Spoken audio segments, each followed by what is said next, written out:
All right. Welcome to our program. My name is Rick Waters. I'm director of the Carnegie China Center in Singapore and the Hank Greenberg Chair.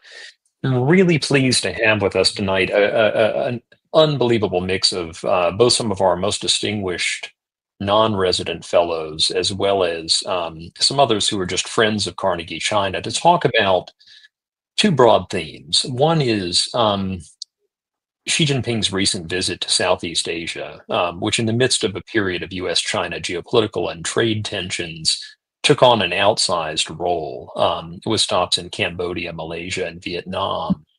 But also, we wanted to talk a little bit about a really important conference, first in a decade, a 2025 Central Conference on Work related to neighboring countries, what this meant, why it's an important signal potentially, and how the two pieces fit together. I want to really dive straight into the expertise of our amazing panel. And so I think I will start first with Carla Freeman, who's the director of the Foreign Policy Institute at Johns Hopkins University. And Carla has actually done quite a bit of work on this question of China's neighboring country diplomacy. Carla, take us through a little bit why this matters and how it fits into the broader framework of how China thinks about its external relations. Well, thank you, Rick, and hello, everyone. I'm honored to join you today, and thanks so much to Carnegie China Global Dialogue for asking me to offer. I'll try to keep my remarks just a few minutes on China's neighborhood diplomacy in relation to this broader discussion on Xi Jinping's trip to the region in the context, as Rick mentioned, of U.S. tariffs and geopolitical tensions. And I join today's audience in looking forward to this fantastic array of experts here on screen to hear how they see nations in the region navigating the situation. And I imagine that while the countries that Xi visited rolled out the red carpet for Xi, they were also engaging with him and other PRC interlocutors with their tariff negotiations with President Trump very much in mind. But to speak to the issue of neighborhood diplomacy, which is my task today, as mentioned in the blurb promoting this event, China's official commentary has described Xi's visit to the region as neighborhood diplomacy, 周边政策. Also, sometimes you'll see that translated as periphery diplomacy. And it's significant that Xi's first visit of 2025 was to the three countries in Southeast Asia that he traveled to. And it's also significant if you follow developments in Chinese foreign policy, because it took place just after China convened a very unusual Central Work Conference on Neighborhood Relations from April 8th to 9th. This central conference, although it looked like it was a response to international developments taking place in that it took place just about a week after Trump imposed reciprocal tariffs on the region and beyond, it had actually, of course, been planned for a really long time. And it comes about a dozen years, well, almost not quite a dozen years after Xi Jinping initially made China's regional neighborhood a signature of his foreign economic and security policy. So to that point, it's not the first time that China's held an important meeting on neighborhood diplomacy. Some of you may recall that in October 2013, the Chinese Communist Party convened the first work forum, 座谈, on Chinese diplomacy toward its neighborhood or periphery. And this was, as far as we know, the first meeting specifically on China's neighborhood foreign policy in PRC history, although, of course, China has long had a focus on regional diplomacy. But that meeting was a work forum, which is a type of meeting typically focused on specific topics or sectors. A central work conference on Chinese foreign policy writ large then followed the year after. And so that was clearly related to China's rollout of the BRI in 2013-2014.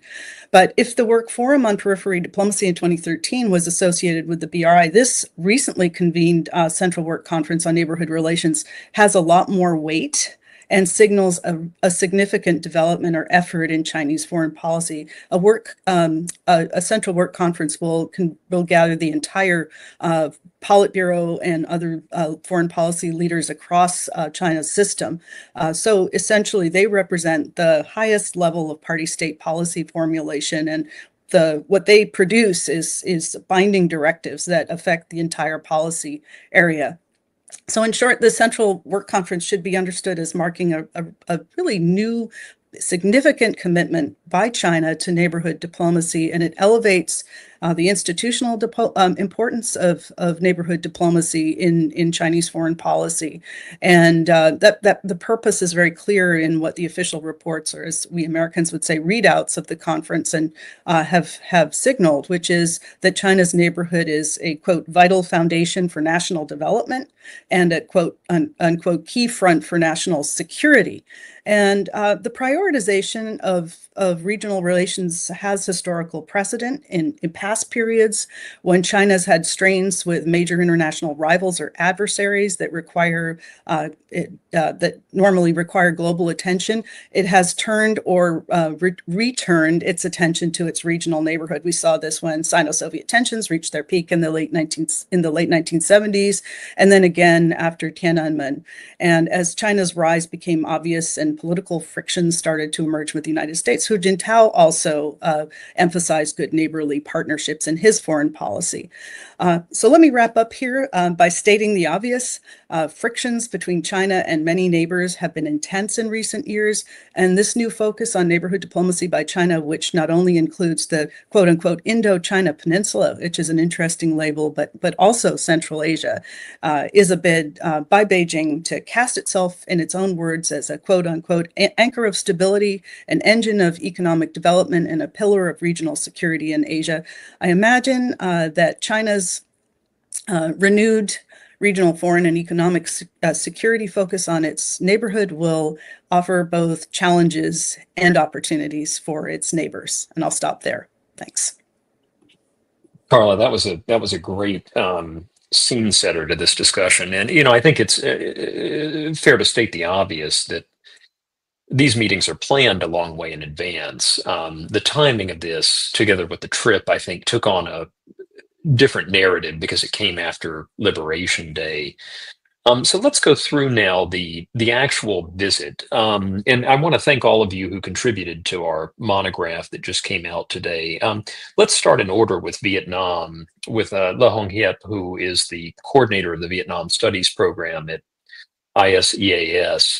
You wrote in your paper that, if I'm summing this up correctly, you didn't see it as a turning point in Sino-Vietnam ties. Take us through what you saw that was unique and different, and why you came to that conclusion. Thanks, Rick. As you mentioned, this is not a turning point in Vietnam-China relations because even when the trip took place as a symbol of the close relationship between the two countries. Actually, this is the second trip of Xi to Vietnam in less than 18 months, and because of this, and also because of the Liberation Day, the visit is widely reported. Even Mr. Trump made some comments on it, claiming that the visit aimed to screw the U.S. The visit therefore appears to signal the peak in Vietnam-China relations, with both sides emphasizing unity and mutual economic interest benefits to deal with global uncertainties. However, as you mentioned, I would argue that beneath the surface of this diplomatic spectacle lie persistent tensions, most notably over the South China Sea and the transshipment of Chinese goods through Vietnam.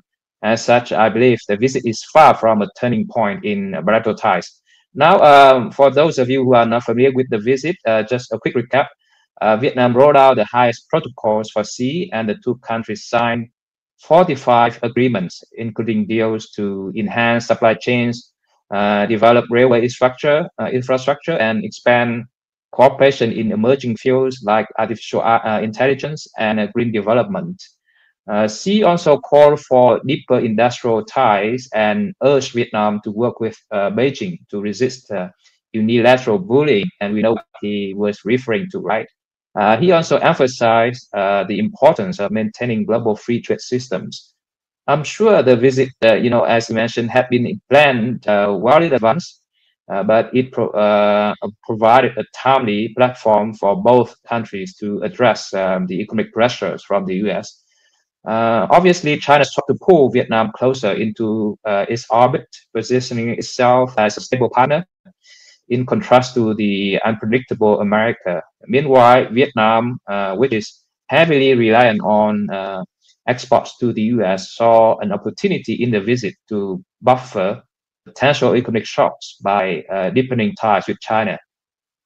So key outcomes of the visit included agreements to build new rail links connecting northern Vietnam and southern China, and China's pledge to open its markets to more Vietnamese agricultural products. These measures obviously aim to diversify Vietnam's economic dependencies and thereby reducing its vulnerability to US tariff threats. And my view is that despite this fanfare, Xi's visit is unlikely to fundamentally change Vietnam's China policy or its strategic positioning between China and the US. Why? Because Vietnam remains committed to its non-alignment foreign policy, which prioritizes maintaining a delicate balance between the two superpowers. In my view, at least two key persistent issues underscore why this visit will not mark a turning point in Vietnam-China relations. First, South China Sea remains a latent source of tensions, although the past 3 years have seen relatively calm waters between the two countries. Vietnam does not view this as a permanent state.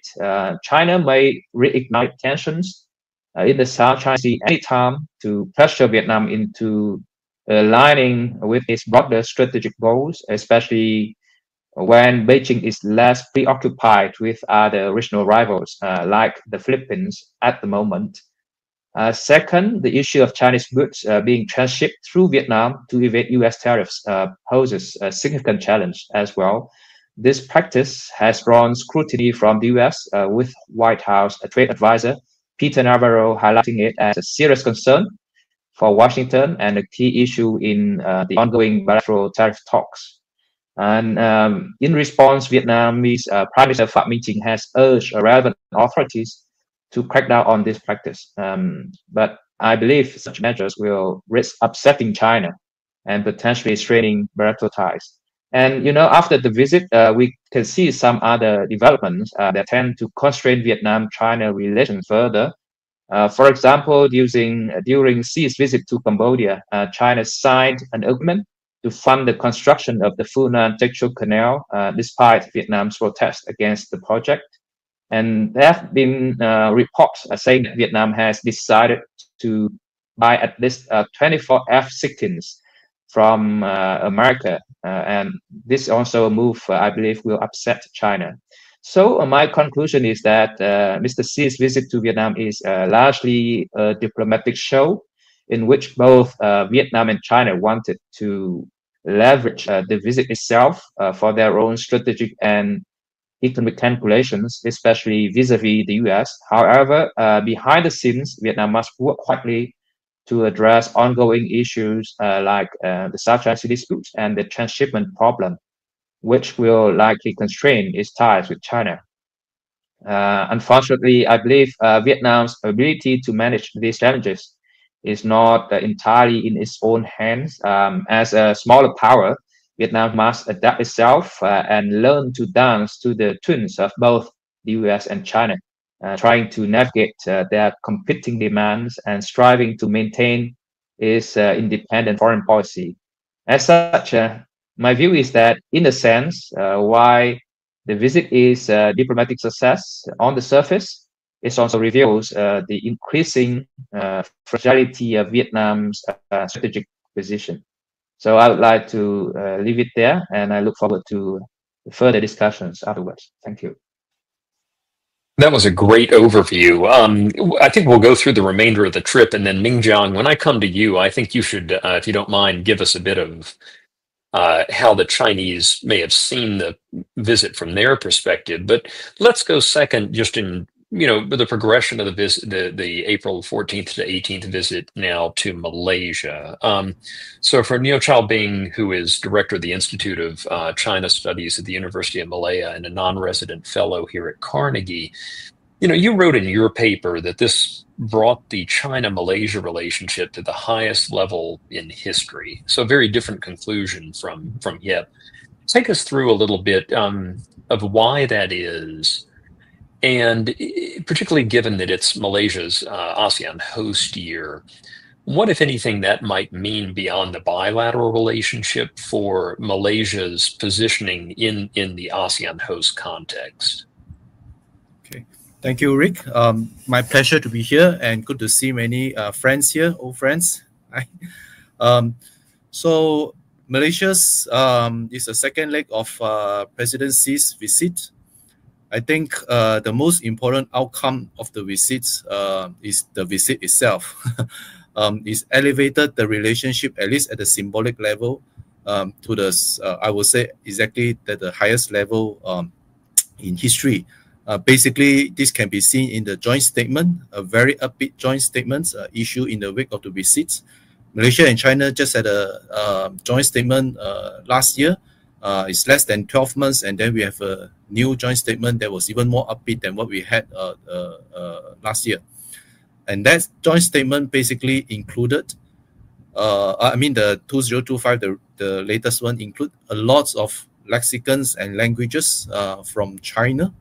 The 清城惠容, the neighborhood diplomacy, all these terms, BRI, community of shared future, global initiatives, the 3 global initiatives, and so on and so forth. It was a remarkable document in the sense that it almost endorsed all the major diplomatic lexicons and concepts basically in this joint statement.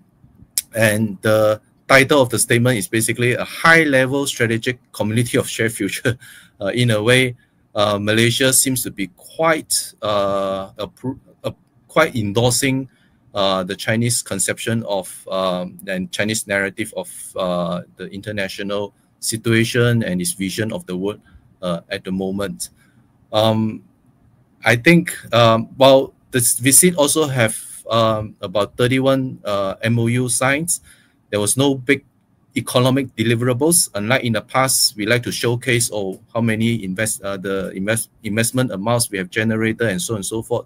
It was not this time. There's no new BRI project, so to speak. Malaysia-China BRI projects is actually something that we concluded almost 10 years ago, nothing new.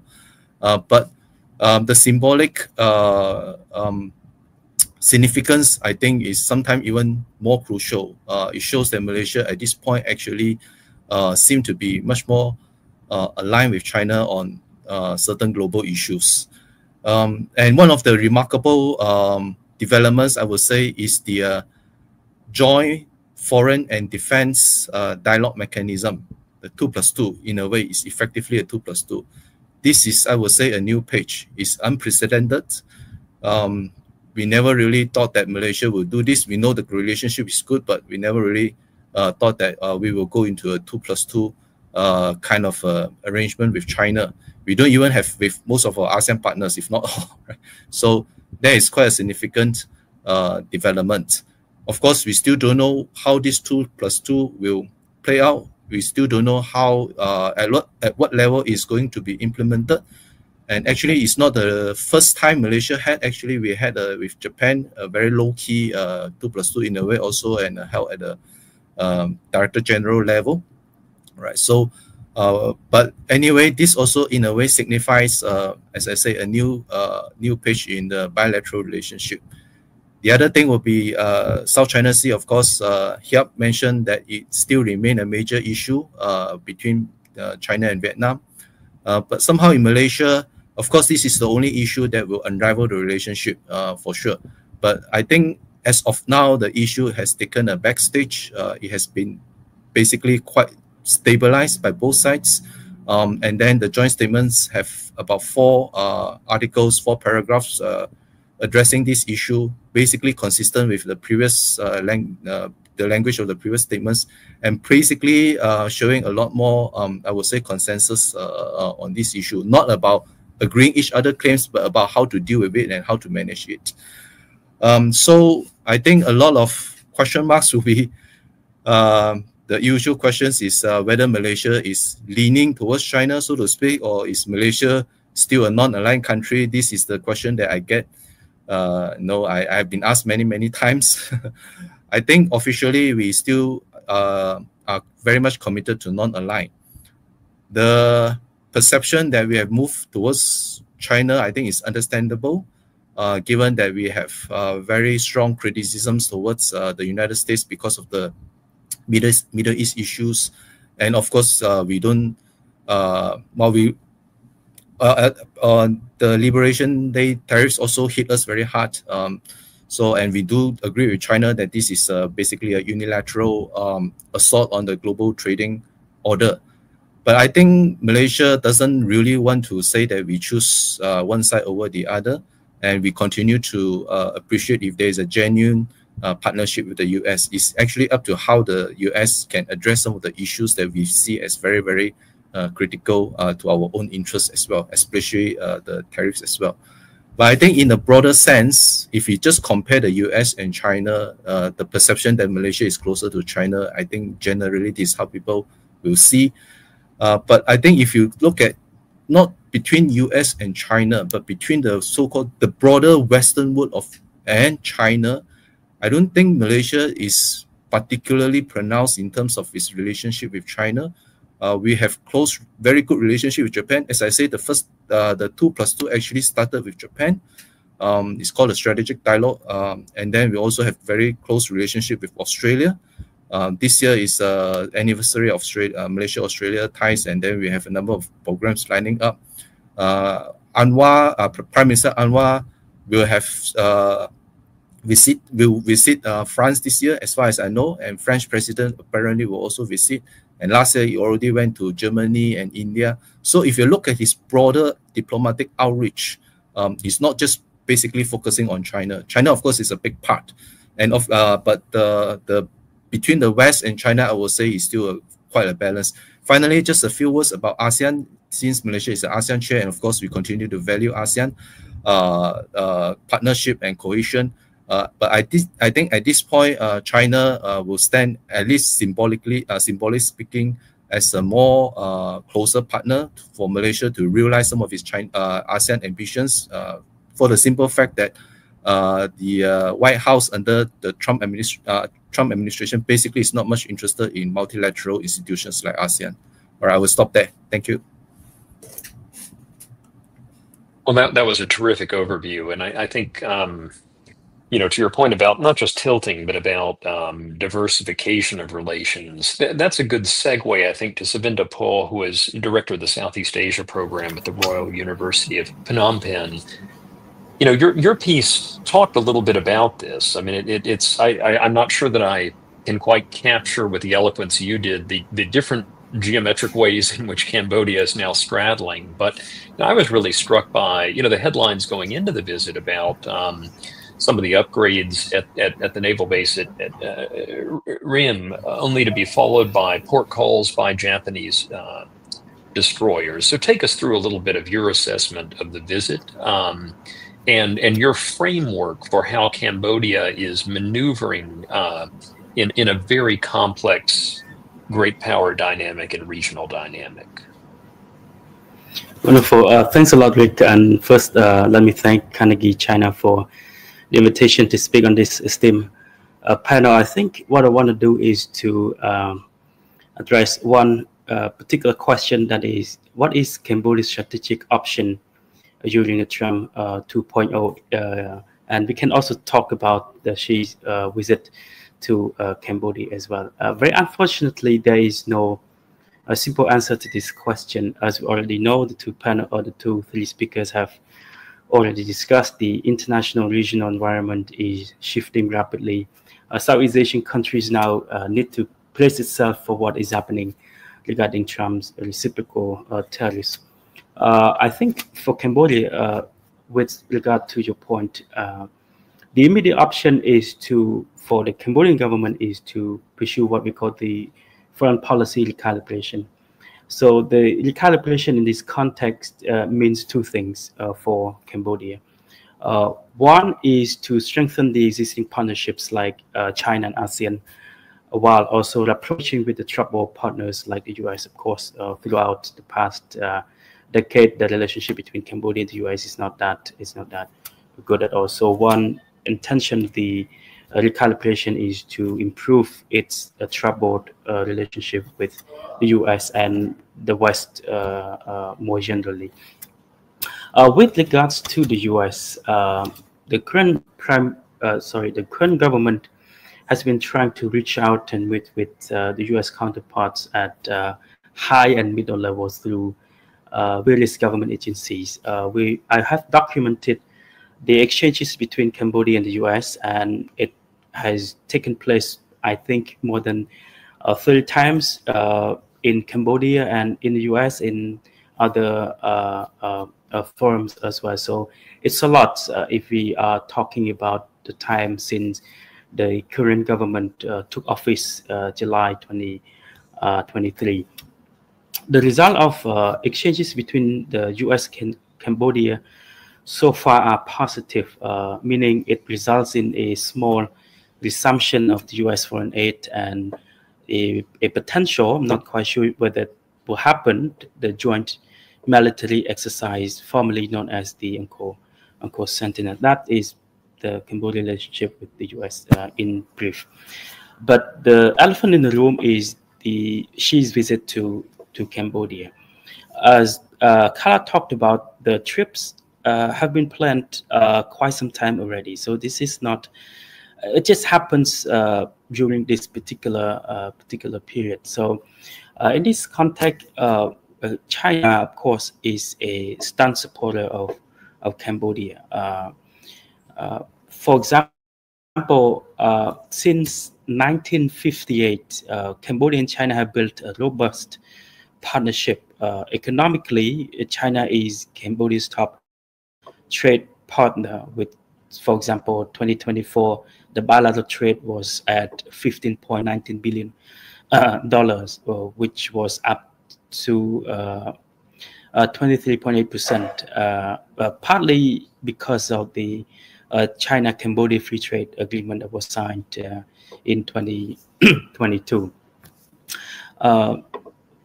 Other important event last year, Prime Minister Hun Manet, when he inaugurated the China-funded National Road 701C, he also talked about China's infrastructure support for Cambodia, and he also pledged to further advance the partnership with China. So that's why when Xi Jinping came to Cambodia last week, the results of the visit was signed 37 cooperative agreements covering trade, infrastructure, and security. One of the significant agreement was the China's pledge support for the Funan-Dezhou Canal project. With that project, there were 5 contracts signed, and the intention of the agreement was to enhance irrigation and navigation across 4 provinces where the Funan-Dezhou Canal project flew through. The other economic deals may include the renewable energy and the Senwil Smart City pilot project, which is aligning with Cambodia's 2050 vision and, of course, the UN 2030 agenda. Other agreements include digital trade protocols that potentially boost Cambodia ASEAN export role, and the security agreements also include cyber defense training, and other diplomatic agreements may include the supports for the stabilization of Myanmar and the Mekong sustainability. Toward the end of the meeting between the two countries, both sides declared 2025 as a year of tourism. I think that's quite significant, because at least from the Cambodian side, we see tourism sector as an important sector as well, and Chinese tourists are sort of like the #1 tourists in Cambodia. So I think this is really a big help for Cambodia to say 2025 is a China-Cambodia tourism year. Now, getting back to why Cambodia needs to recalibrate its foreign policy, I think it's quite simple, because let's put it, this is not a new, this is not the old government. This is actually the new government. So the new government needs to prove that it is capable.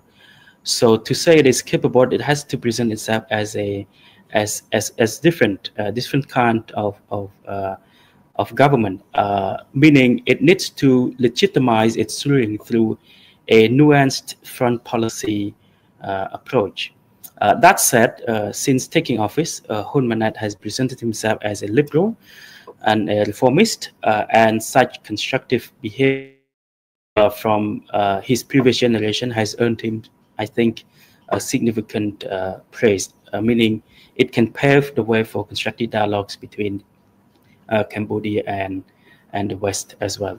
So to conclude, I think moving forward, as Trump tariffs continue to be very uncertain, no one's going to know for sure.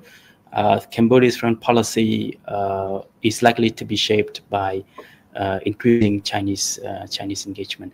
I think this is my short conclusion, so I stop there, and back to you, Rick. Thank you so much, Savinda. Let's go next to Li Mingjiang, who is Deputy Head of Graduate Studies at RSIS. Mingjiang, you wrote a really interesting paper on both what China achieved and the limits, I think, as you put it, of their engagement. Take us through, from a Chinese perspective, not that you speak for them, but your paper, I think, captured well what the objective boundaries were of the effort, and also what was consolidated and accomplished.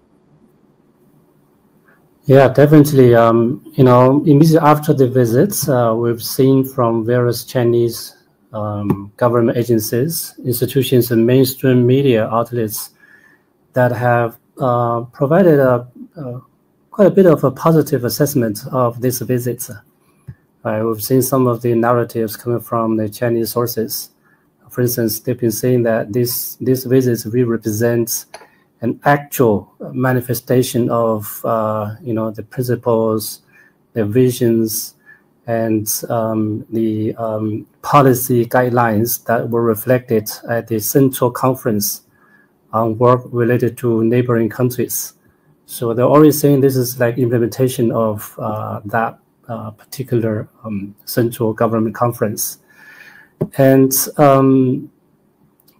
Chinese sources have also highlighted the view that these visits have resulted in a bit of upgrading of relations between China and these regional countries.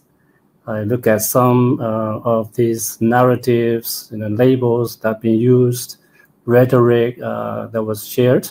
Some of things were already discussed by previous speakers. Indeed, you know, there was quite a bit of like symbolism, diplomatic symbolism, but Chinese interlocutors and you know, tend to emphasize some of the substantive issues, right? Actual cooperation areas, expansion of areas of cooperation. Yeah. So well, that's roughly how, you know, the various institutions and the sources in China have evaluated. But let me make a comment here. I would say that the key issue, the key achievement out of Xi Jinping's visits to these three countries is really engagement. I want to emphasize the word engagement, right? You know, many of you probably agree with me when I say that in the past few decades, right, the magic of China's success in its relations with ASEAN countries was engagement. Right? Engagement includes cooperation, interaction, dialogue, and many other things. Right? Indeed, if you read a lot of these documents that have been publicized during and after Xi Jinping's visits, you see the intensification of engagement between China and these ASEAN countries. Right? You see the expansion of areas. Right? Of course, some areas are prioritized or emphasized, but it really ranges to almost every area that you can think of, including, for instance, the civilization or cultural dialogue with Malaysia, right? And our previous speakers have discussed a lot of these areas as well, right? Infrastructure, industrial developments, education, science, technology, tourism, and all these things. And in the past, right, for many years, when China wanted to push for more engagement with ASEAN countries, you will see a very clear identification of key areas like economic development, right, infrastructure. But this time around, I see an effort made by China to expand the area. And some of the traditional areas of engagement, you see deepening. I would say that the what's going to happen next, right? How China and these ASEAN countries are going to implement those agreements, how the implementation of those agreements will further strengthen engagement between China and these countries will be key. And I will also make another comment to say that I think, since we had this central conference, and also you have two slightly different geopolitical imperatives or challenges, opportunities now. One is Donald Trump, right? U.S. policy on alliances, strategic partnerships are becoming very different in comparison to many years ago. I've heard, I've got the impression from some Chinese colleagues that this could be an opportunity for China to come up with various programs, policies, initiatives to gradually shape the regional order to what China prefers. It may not be overnight. It may not be immediate effect. Right? It may not be like a turning point, like Hip said. But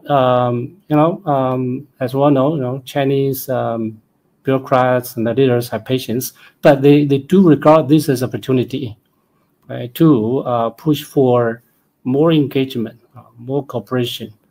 And if indeed they can provide a lot of these additional resources, diplomatic, economic, social, cultural, all these sources to implement this engagement strategy, over time, in the coming years, you may actually see some effects.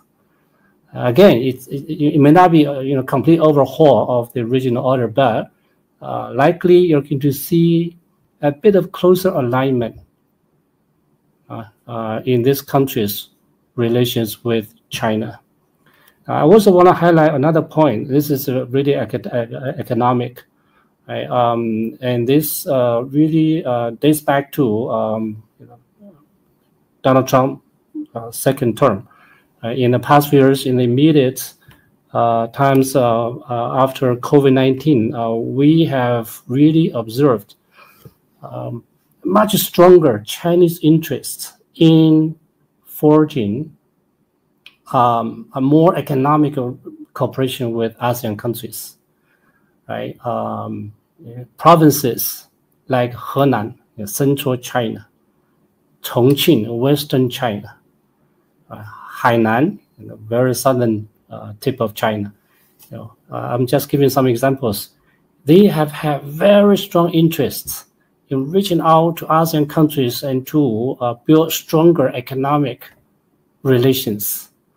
For Hainan, I'm sure you all know, right? It is now trying to build a free trade port, but the local leaders understand, it may not be realistic to expect a lot of investments from Western countries or Japan or South Korea. So what do you do? And the best hope is ASEAN, including Singapore. Right. So you have really quite significant growth of this kind of interest in economic engagement and engagement in many other areas. And Toby will know this very well. In the past years, we've seen a lot more Chinese students coming to ASEAN countries, to Singapore, to Malaysia, to Thailand. It's really a quite significant growth of this number of Chinese students coming to ASEAN countries. So I will end there. I'm happy to engage in more discussion later. Well, Mingjiang, I think you really hit on a pretty profound topic. This deepening engagement. I think too often we kind of write this off as mushy language, but coming out of the neighboring countries conference, there were actually some contours that I think Xi Jinping talked about. And I wonder for you or for Carla, actually, maybe we'll turn to you next. Xi Jinping mentioned an Asian security model. Take us through a little bit of, is that new? Is it, how do these engagement signals to the system tend to play out on the back end of one of these major events? No, thank you so much for that question. I mean, I'm still parsing that myself, but China has, for over a decade, promoted this notion of an Asian security concept, and in which it would play an important role, and as well as ASEAN. And though I do think in this context, it's also talking about in its own thinking about about global security in the region, in that nested in that broader concept of its global security initiative and some of the regional initiatives like the Lancang Mekong cooperation that it has rolled out. So I think this idea is that through Chinese leadership and cooperation with ASEAN, and it had an opportunity again to speak directly with Malaysia as chair of ASEAN this year. That the region can actually manage its own security and do it in a way that will help the region avoid being caught up in the strife of great power competition. It's a difficult challenge for China to promote this idea because it does have tensions over territorial sovereignty with many countries in the region. So I think I will suggest that, because I do teach a lot of Professor Lee's work in my course every semester, that perhaps he might have some more comments on this particular topic as well. Thanks, Carla. Xiaobing, let's come back to you for a second. I think I didn't want to make this entirely about the Xi versus Trump show or Truth Social or all the stuff that we all wake up to every day. But putting kidding aside, I mean, the overlay of these visits was very much Liberation Day and a pretty consequential economic position that Malaysia, Vietnam both find themselves in, particularly given the transshipment issues that we talked about earlier. On the back end of Xi's trip to Kuala Lumpur, of course, the Malaysian trade minister headed out, I think, on the 24th, planned to head out on the 24th, and this got the notice of folks in Beijing, as did transshipment statements out of Hanoi. So the question for you is, when you look at the Washington's effort to reset the global trade and economic system, even if the specific tactics are vacillating a bit day by day, how does this affect Malaysia's positioning, and how does it affect how they see their relationship with China relative to what would have been the case had Liberation Day not happened on April 2nd?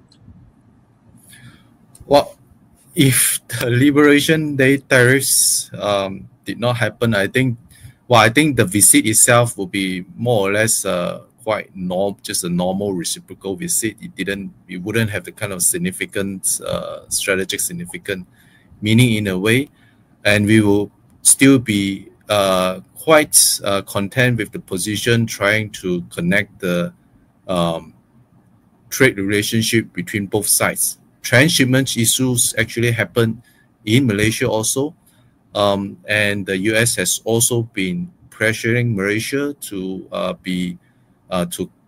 crack down on some of this, and to a certain extent, we are quite willing to cooperate with the US on this, because we actually feel that transshipment, or the kind of investments that basically aim from transshipment, is not the kind of investment that we want to bring from China. We still, of course, very much welcome Chinese investment, but it will have to be sectors that actually benefit our own industrial developments.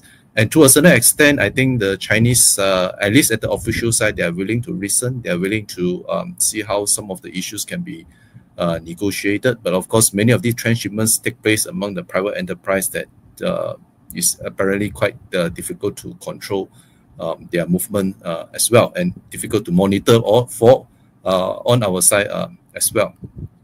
But the liberation tariffs things, I happened to be in the state dinner when Prime Minister Anwar, in honor of a sea visits he held in our capital Putrajaya, was privileged to be there, and the atmosphere, the optics is very clear.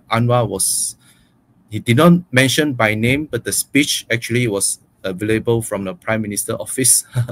The speech basically was very clear. He was accusing America for returning to economic tribalism. That was the term that he used.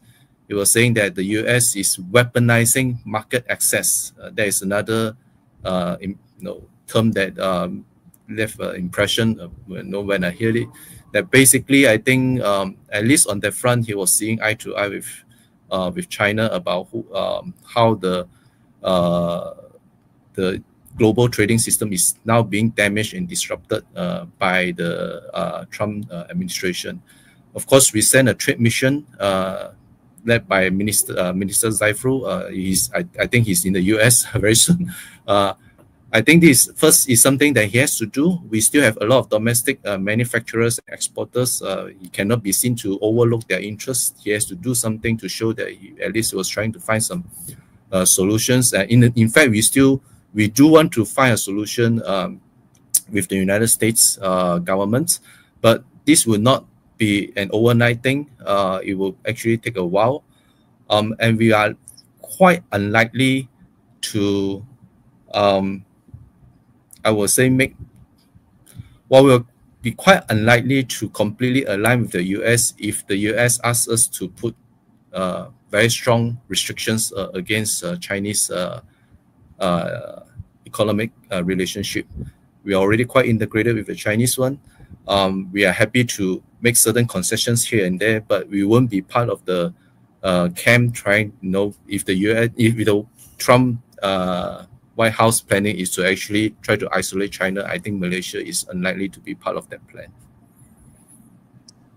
Yeah, Chavi, I mean, that's going to be the one of the big issues going forward, I think, will be rules of origin, particularly around Chinese industrial policy sectors. And, I wanted to take that question to Hiep as well.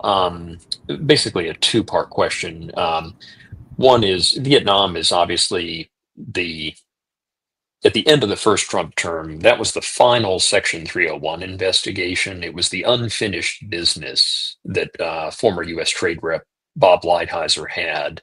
Now Vietnam will come back into focus, I think, perhaps in a different way, given how many negotiations are going on. But when it comes to transshipment to Chinese content, how do you think Vietnam will position itself? And second, I wanted you to come back to something you said about the South China Sea in your paper.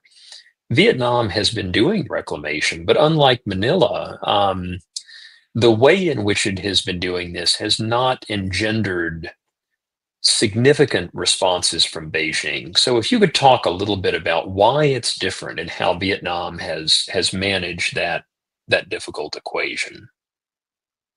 Thanks, Rick, for very good questions. First question on transshipment. Yeah, I think like Malaysia, Vietnam is interested in cooperating with the U.S. to to address concerns and to solve the transshipment problem, because Vietnam actually does not benefit much from this practice. Like Malaysia, we want real investment that can add value to our economy, can create jobs, and help local companies to climb up the global value chain. But transshipment is not helping Vietnam in this regard, and it adds tensions to Vietnam-U.S. relations. So Vietnam really wants to address that issue, but I think it's not that easy, because as Chow Bing mentioned, some deals are between private companies, and the government may not be aware of the real intentions behind those deals.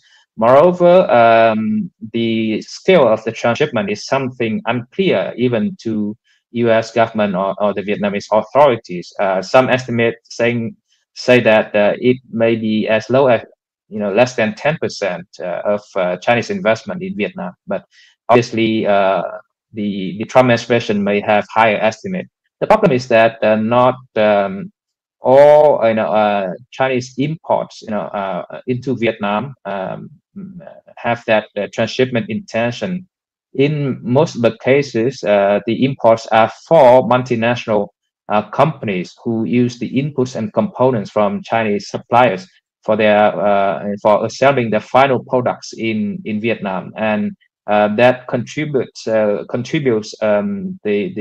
most to the trade surplus between and those products will eventually be exported to the U.S., and that contributes the most to the trade surplus between Vietnam and U.S. So if Vietnam actually tries to restrict Chinese imports into Vietnam, including the imports that may serve the transshipment purpose, that will actually hurt the operation of U.S. companies in Vietnam, and eventually hurt the Vietnam-U.S. relations as well. So there's no easy answer to that question, but I believe that Vietnam will try its best to address the U.S. concern and try to deal with that fraud practice. Regarding the South China Sea issue, obviously the South China Sea dispute is the biggest sticking point in Vietnam-China relations. And Vietnam now is trying to focus on its internal development, and its concern is that the dispute will somehow harm Vietnam's economic development by destabilizing the regional environment. So Vietnam's policy has long been trying to isolate the South China Sea dispute from the overall bilateral relations with China. And one example is how it's dealing with handling the land reclamation in the Spratlys. So you may have been aware that over the past few years, Vietnam has been very proactive in building artificial islands in the South China Sea, in the Spratlys. The good thing is that China has been very self-restrained and has not tried to hinder or to stop Vietnam's land reclamation activities there. So this is an example of how building a good Thai relationship with China can actually help Vietnam to promote its interest in the South China Sea, while preventing the dispute from harming its regional environment, and may prevent the dispute from disrupting its internal development. So I think this is one of the reasons why Vietnam has been trying to promote ties with China, despite all the concerns regarding China's real intention in the South China Sea. And obviously, Mr. Xi's visit to Vietnam is part of Vietnam's plan to further strengthen ties with China. the close relationship with China is actually not indicative of Vietnam's, fondness of China. I would say, like in a boxing game, in order for you to avoid being attacked by opponent, sometimes you have to embrace him tight. So I think this is something similar to Vietnam's strategy vis-a-vis China. Despite all the differences, we have to work with China closely, not both to promote the mutual interest and also to prevent China from causing troubles to Vietnam in the South China Sea, including regarding its land reclamation activities in this province. That's really helpful. Well, look, we're almost up against time, but I wanted just to end with two final questions, one for Xiaobing and one for Mingjiang. Xiaobing, we have a question from one of our viewers about how Southeast Asian countries will play a role in some of the Chinese initiatives, global security, development, and civilizational.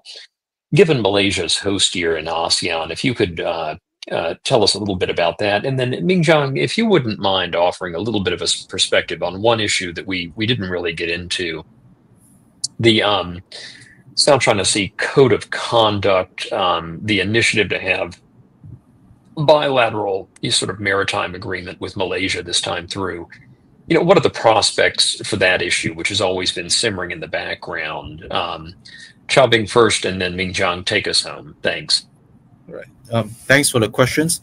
Well, I don't think the 3 global initiatives will translate into any China, ASEAN, or ASEAN agenda per se. This is basically just bilateral. These initiatives won't get endorsement from every ASEAN countries. There will be some, but I don't think it will be part of the ASEAN agenda. It will be basically between Malaysia and China. And one of the MOUs, I mentioned the MOUs that were being signed exactly is our Ministry of Foreign Affairs apparently signed with their Ministry of Foreign Affairs 3 MOUs basically addressing cooperation about these 3 initiatives. We haven't looked into the content. We don't know how, especially GSI security initiative, what are we going to do with that? What is the concrete content? I have no idea. But Prime Minister Anwar is particularly fond of the civilizational dialogue. He is very enthusiastic about this. I would suppose that one of the major, or one of the things that would basically be more proactive from both sides will be the civilizational dialogue. That's really helpful context. And yeah, again, I didn't mean to imply in the ASEAN context, more just given the prominence of Malaysia this year bilaterally, what would it mean? Mingjiang, we'll give you the last word. A little bit on the South China Sea and the Code of Conduct, and then we'll thank all of our speakers for their contributions tonight. Sure, I'd be happy to add a few more words about the South China Sea issue. Yeah, I've always argued that the South China Sea disputes are really a curse in the relations between China and Southeast Asia. Right? Whenever something happens in the South China Sea, it really destroys the political gain, the goodwill that a lot of the Chinese economic and social engagements programs with South Asia could help generate. So it offsets some of the positive gains that China may be able to get in its relations with Southeast Asia through other programs and policies. But it's a very difficult issue for China. It's a very difficult issue for ASEAN claimant states as well. And I suspect on the part of China, it will be very difficult to see significant reversal of behaviors and tactics, right? For over a decade now, top Chinese leadership has been telling the agencies, law enforcement agencies in particular, that they should be tough, right? When it comes to the protection of China's sovereignty, maritime interests. So I can imagine that, even you have had this central conference on work related to neighboring countries, have a lot of these positive policy instructions coming from Zhongnanhai. I am just skeptical that China's policy in the South China Sea could become very different. Could become more accommodative or much less assertive. because a lot of these policies and patterns of actions have been set in motion for over a decade. So it will be difficult, and that will continue to affect in a negative manner the relations between ASEAN and China, especially some of the climate countries and their relations with China. And the code of conduct, I noticed that in the joint statements that was released after Xi Jinping's visit in Malaysia, that there's hope that the code of conduct could be concluded by 2026, next year.